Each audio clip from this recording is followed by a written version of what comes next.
Hey guys, welcome back to a brand new play-by-play video. Today we're playing some Artio solo in the ranked queues. I did a stream today, got some games on it, but we are here in ranked.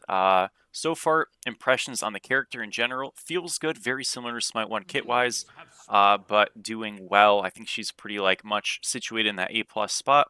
But we are playing against Bologna, who's probably post some of the solo lane god balance changes the best solo in the game, so we'll see how it feels. I've got Sunder. I'm going to go into a Lifebinder first, and we will see how it goes. Yeah, I mean, I'm very excited to actually get a video. You know, doing it on stream is not ever quite the same, I'd say. There are a couple of little minor bugs with this character you'll run into. Mainly, mind you, she has range autos. That's really the only change, by the way. Sorry, I know I'm like, yeah, no changes on this god from Smite 1. That's a big change.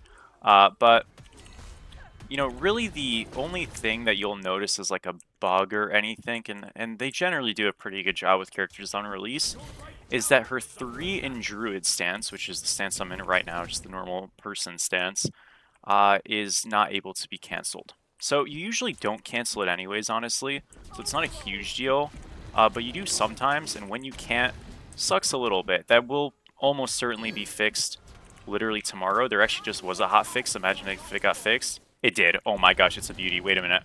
I canceled it a bit early. Should not have done that, but I wanted to try. Intrusive thoughts, right? But yeah, but Bologna solo did lose a little bit of healing on the Scourge. I think still a very, very strong pick. Doesn't really matter too much.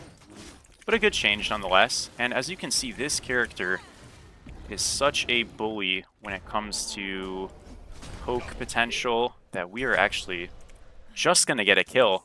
I mean, I think Bluestone is the way to go on this character. She is a hybrid scaler, though largely, I don't want to say largely, slightly generally favoring the intelligence items. I think, in at least Druid stance, and then in Bear stance, I think it's slightly favoring strength, if not entirely. But, you know, when you go Bluestone, my autos, right? Strength autos, obviously, all autos scale more off of strength, do a lot of damage. So I feel like a lot of the harass and the poke we've had in this lane really comes from that basis. Again, if I were to rank this god from a tier list POV, she's definitely in the top 5 solos. I can tell you that right away. How good is she actually going to be, and how good is she actually? You know, that's going to take a little bit more time to figure out, accurately at least, but I'm definitely high on her. She feels good. She's really fun to play, very smooth to play. I'm recording, so my frames are sometimes going to look like shit, but the actual gameplay is great. And it's a cheese gang from our jungler. I mean, absolute beauty. But yeah, no, I mean, it's been a blast. You know, this patch topically pretty light. I talked about this a little bit in the Don Zaburo video in terms of like changes and stuff, but you know, the ground visual changes look pretty nice. That's nice quality of life. I was able to play with Cyrus Aspect, which he lost scaling on the 1 for protections entirely. You do feel it. I think he's probably, you know, 10-ish% worse, maybe. Maybe a little bit less than that, maybe more like 8% worse. If I were to like quantify it with a number, what does that actually mean? It means that, you know, unless the Osiris player is good, you probably don't need to rush to insta-ban it in ranked. So if you're just solo queuing, you know, and you're in like a lower rank, you're probably okay with leaving it open. Jormungandr fell, I would say, about 15% weaker, maybe even a little bit more.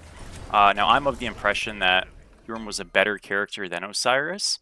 So, you know, I'm going to value the Jormungandr nerf and actually say Osiris is probably a slightly better god than Jorm right now, because he got nerfed less hard, in my opinion.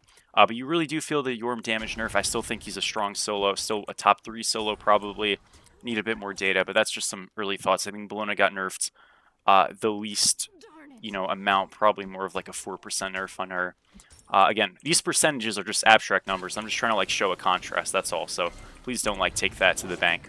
Anyways, though, lane's going amazing. We just shit on them. Let's go, dude. All right, we're going Lifebinder now. If you don't get kills in the lane, by the way, like I'm getting kills because this guy is like kind of playing really aggressive, but if you're into a ranged character who I think is going to deal into this god a lot better, because I really don't have the best range, like it's really only my Druid. I know I have autos, but it's really only my Druid stance that's going to give me any type of range, and obviously the autos in this 3rd ability, which you want to max 1 on this character, so you have, you know, like how do I say it, damage that's consistent. If I max my 3, which is my dash and bear stance and my life tap and druid stance, I really have a lot of potentially inconsistent damage that I'm leveling first, and that's not really ideal. Also, you don't really want to be dashing in per se. So yeah, you want to be maxing your 1, but if you're into a ranged character, right, that can be a huge issue, because you really are just leveling an ability you can't really utilize. So I think ranged characters, just tentatively, probably your better picks into this god. Which ones are that specifically? I think Baron solo is really strong. In general, obviously, a little bit deep, I'm kind of trolling. But I think Baron's going to be quite strong into Artio. There's a world that's Tsukiyomi, quite good into Artio as well. Again, I haven't actually played these, I'm just speculating a little bit here. Maybe characters like Neath solo are worth trying, even something with a little bit more self-peel like Apollo solo might be worth trying. You know, we'll give these things a run for its money and see how they feel. But yeah, the melees, I feel like this guy generally going to do pretty well into them, just with the amount of like disruption she has with the stun and the cripples and all that stuff. So looking cool, looking cool. Yeah, I know a lot of different stuff. We'll actually talk about the game now. Game's going good. We're up 2,600 as a team, which is nice. I know it's 7 zips. So you're like, holy crap, is this game just won? Not really. He's dead, we'll say that. He can't do anything when he's in the bludgeon animation, so just cooked. But yeah, the game's looking good, but it's not won. Look, 3K is not enough to win a game in ranked, even though it's 6 minutes. It looks good. Hopefully the boys will int it up a little bit. Might not need to ask, though. I'm sure it's going to happen. We're independently up, you know, 1,400, so we're half of that lead right now. Which means this one is probably far from won. Newt, obviously, being the next god is super exciting as well. I'm really pumped to play her. That'll be in 2 weeks from now, and then there's going to be a break where there's going to be no patch for the next 2 weeks when there normally would be, and then there will be another patch following 2 weeks. So effectively 1 month of downtime rather than 2 weeks, which does suck a little bit, but you know, it will be okay. Alright, cool. We're all good. I'm going to take a back here. So I was going to go Glad Shield. I don't think I'm actually going to do that. I want to go Breastplate, and here's the reasoning. If I go Glad Shield... Actually, wait a minute. Am I going to bite back on what I just said? No, I think I'm going to go Glad Shield. The thing is, I'm building a lot of health, right? So, like, Soul Reaver Kins kind of owns me, but, like, I also want to build the items, so, like, oh well. I feel like Glad Shield's kind of awesome on this character. Tricky stuff, you know. The boys are getting jumped on over there. Now, what I want my Ra to do, if he's, like, beaten out on the rotation, it is what it is. But what he should be doing is he should be getting this mid-ritual. It's really Trolley's not, because I'm going to get rocks, you know what I mean? So he's effectively just securing farm that we are already going to get, rather than getting farm that we are not necessarily going to get. And it's just stupid. You know what I mean? So don't be stupid, guys. Good snipe, though. Nice, okay. Well, you're allowed to be dumb if you hit your stuff. Good job. I will proxy, then just reset here. We get a nice back. Tempo-wise, they might just be on gold. I'm actually surprised they're not already. Okay, they're not, so we're all good. We might still win the thing, but I wanted to get the buff, you know. Okay, Sphere of Negation. Why do we go this? It's just really good. That's the honest thing to put about it. You don't want to get too much health in your items. See, health item here, Bluestone gives us some health. Now we're going to go to like 2 or 3 items with no health that are pro items. That'll be helpful just so we don't get Soul Reavered on up the ass, which we still will, but like less so, you know, if we were building, say, Ansel. You could also go Genji's here, but I think Sphere of Negation is such a strong item. I really do like it, and I felt good every time building it on a character that has int scaling. So, Osiris aspect, the Barons of the world, the even like Cerberuses of the world and stuff, just feels really good.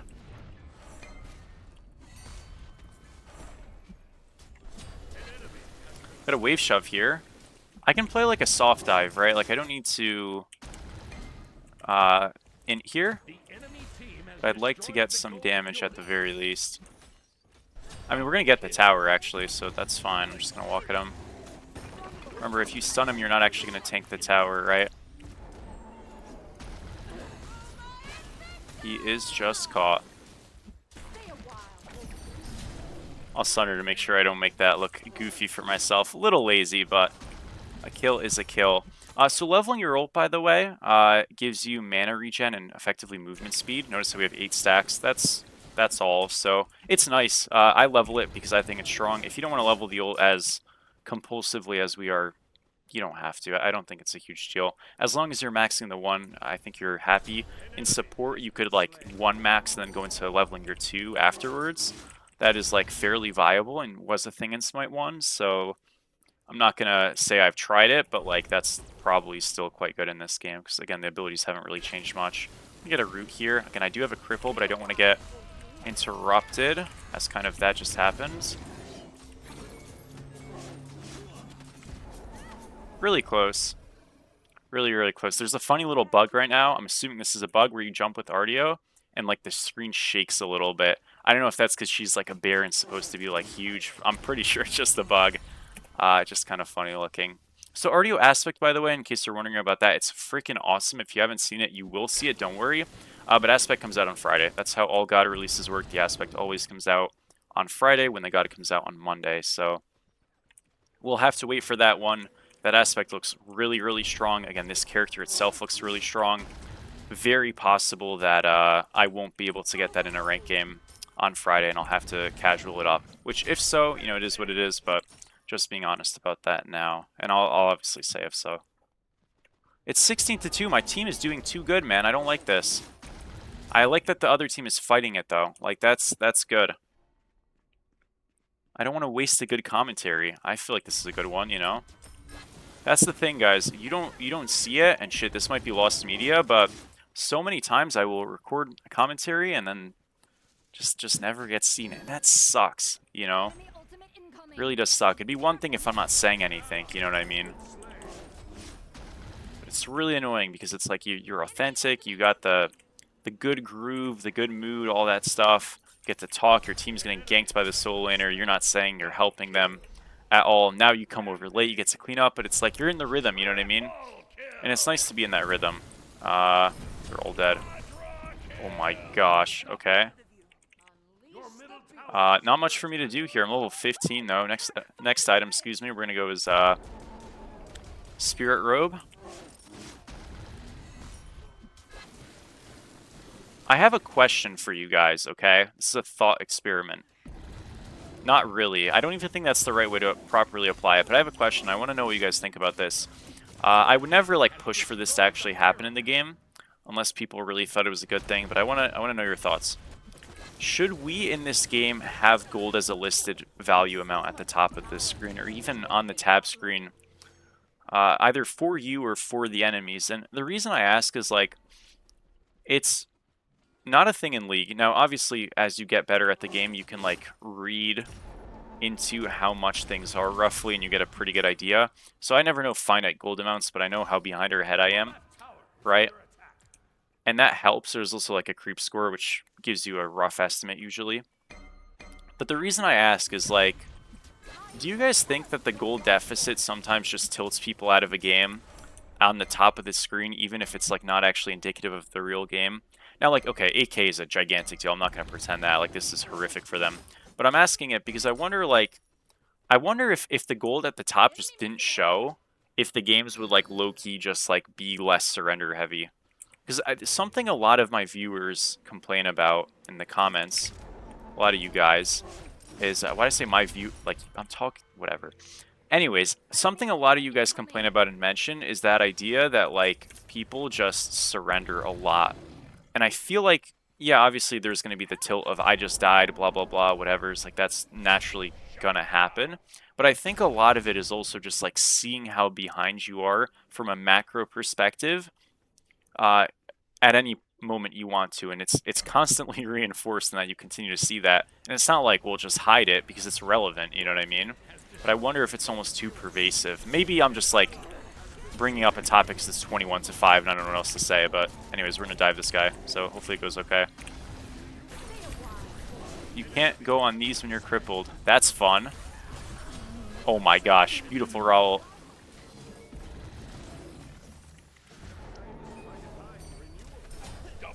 Huge. Nice, nice, nice. Well, I got a Gold Fury.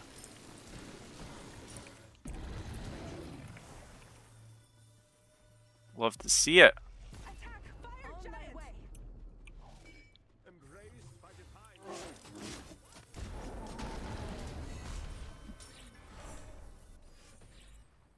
I mean, in a game like this god feels invincible.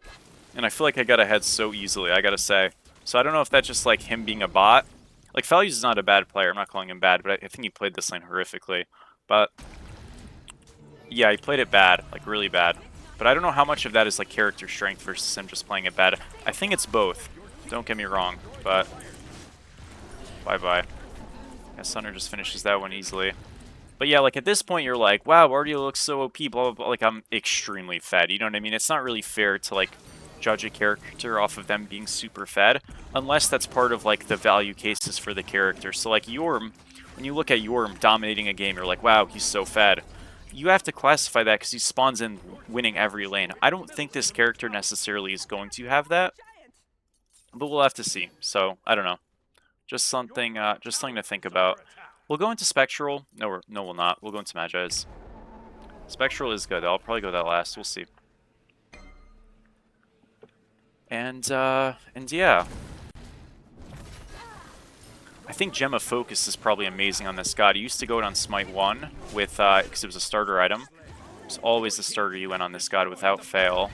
Though Vamp Shroud even is like fun as a starter on this character. She is just dead. I mean, we are so fast, it feels like. So with Gem, I mean, it's just got to be ridiculous. Really, really strong stuff. Feeling great. And again, like, Yorm, I don't think is dead, but he is not the best solo in the game anymore, I don't think. He still can kind of just, like, out-farm, out-lane you, blah, blah, blah, whatever. But you do feel the damage nerf. And I will get a game on him, obviously, to showcase that. Because that is, like, a very relevant thing. But I think they nailed the nerf on him in the shift. Because you feel the prot increase as well. Like, he's not completely gutted or anything. But he's just no longer, like, out-damaging you by such a wide margin. It's unplayable at all points in the game. And that's amazing, honestly. It's happy to hear and see. Okay, do we have anything here? It is a little early. Like, yes, we're ahead, but kind of have gold and stuff. I don't actually know if this is a good call. I am very tanky, though, so...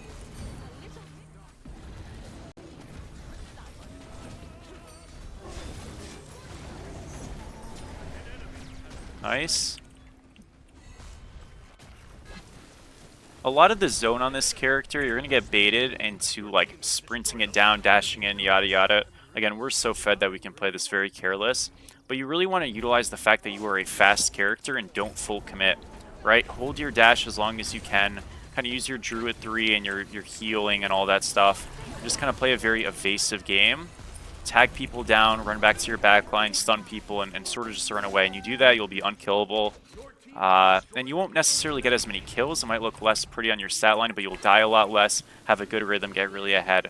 And this character is a bait to full commit with, unless it's excessively strong. You're not playing this god like Suki or Cav. You're playing her a lot like you might play a Hercules or a Guan Yu. Try to keep that in mind when you play this character, and I think you'll have a lot more success in general. So, yeah, identifying like what your character's roles are and what the role kind of is generally is really nice. Now, obviously, again, when we're just ahead and the fight's good, of course you want to dive, but like, you don't do it blindly to the point that it's risky. And I think we're going to win in 19 minutes, guys. I mean, I may as well just upload this, like, right now. Well, domination. Let's go. Really smooth game. 9:07, 33-6. Sometimes rank just kind of is great for you, man. I mean, not really much else to say. Nice win. Very easy, smooth, kind of connected Artio game. 733 gold per minute, 21k damage. Good stats across the board. Very strong pick again. I think definitely in that top 5 solos category, probably going to have to bump out a Thor or a Baron. Probably the Thor will get bumped out instead of Baron. But we'll look and we'll see, right? So obviously we'll get more info on this god. I'll let you know how she feels in the coming days. For the finishing of this build, we'd probably go Magi's into Spirit Robe, or maybe Magi's into, I think it's a bit of both. Okay. But yeah, anyways, so yeah, that's that. So thank you guys for watching. I'll see you soon. Appreciate you all. Peace.